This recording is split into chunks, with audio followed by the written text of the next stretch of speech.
Hello, this is going to be just a quick capture demonstration of the new features of the program. I'm not going to go over everything, just the things that have changed since the last video. I'm running this on a version of Ubuntu Linux called Lubuntu, which uses a light window manager. It's very fast. The first thing that you're going to notice in the main window is this new button here about called excluded words. It opens it's a list. We'll see that later. Well, if you recall from the other video, we can tabulate the frequency that certain words appear, all the words actually appear on the database that we are using. And in this case, we want to exclude certain words that are very frequent, like conjunctions or prepositions, etc. So you can write whatever you want here. Let's say, for instance, I want to exclude words such as and, or what, or why, and stuff like that. After I'm done with my list, all I have to do is click on OK, and next time when I go over it, it's preserved, save it automatically. This is the first modification, not a very large one, but it's important in terms of the working of the program. The other thing that you will notice is the edit window has changed. Instead of having to add marks to the text itself, now we add codes. You can see here to the right there is a list of codes. I'm going to add a new code just to see how it works. For instance, let's suppose the text means nothing. It's one of those filler texts that you use for typesetting. Let's suppose that I want to mark this spot here. As usual, I have to select it with the mouse, then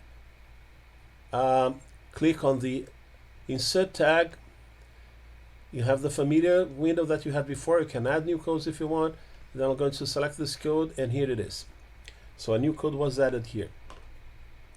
You can see that you can no longer edit this text. The only thing that you can do when you create the new document, you can import a file into document. And after you've done that, you cannot change it any longer. The only thing that you can still do is to mark the areas, and when you click on the right, pardon me, on the codes on the right, you're going to be marking the respective codes on the left, so that you know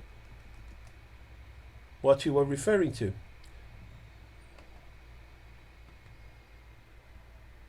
And there you are. If you double click here, you are able to either erase the mark or change it. You can attribute a new code to it. And if you right click on a marked area, you'll have access to the code that is associated to it. So basically, those are the modifications that were done to the spot of the program, and we'll save and close this document. The slightly minor modification I've done is to the part of this is actually in the formatting of the report. You see that I tried to clean it up, make it more readable, and I added a new thing which you can see here. This percentages indicate more or less in the text where they are situated. So this would be around 4.33% of the whole text. That's where this selection begins. And the other big addition here is this window here, this button, which allows you to recode market text. This is something which I'm particularly, I think it's very important. It adds the possibility of having two people independently selecting the tags for specific areas of the text. The idea is that you're going to do, one person is going to select and do all the markings, and then a second person is going to review without knowing what was coded here. I've done some of the recoding process, but you can see here this series of X's indicate that a new code was not attributed to it. And but it works in the same way. If I click here, I can see the part of it that was tagged. And if I give a double click here, I can change the code. Notice that these buttons are blank. It means I cannot add, I cannot delete, I cannot edit codes. The only thing I can do is choose a code and attribute the code there. If I choose OK, I'm going to change the code. If not, it's going to be preserved. So in this case, I'm just going to show something before I go into that. You can, to move on to the next step, you have to click on this button this side, but you can only do that after you have redone all the codes. So in this case, we still have one code that hasn't been redone, so it's going to give you this warning, not until all codes are set.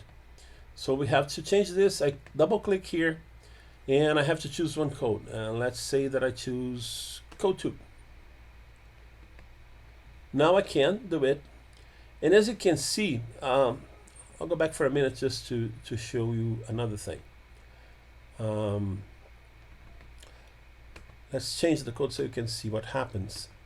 So you can see here, when both codes agree, they are written in black. When there is a disagreement between them, they are in red. On this column of checkboxes here indicate whether you want to keep the original code or not. So in this case here, if I uncheck this box, the original code is going to be changed from code 2 to code 1 as well. So let's click on OK and see what happens. I forgot to say I can move on here on this screen. I can use those two buttons here to navigate along the items. Since here I only have 2, I can only go to the second and go back to the first. And you can see now, if I go to this side again, you can see that they are the same because it has been changed. If I go back to the original window, it's going to show. I think this is important in terms of guaranteeing the quality of the coding process. And that's basically it.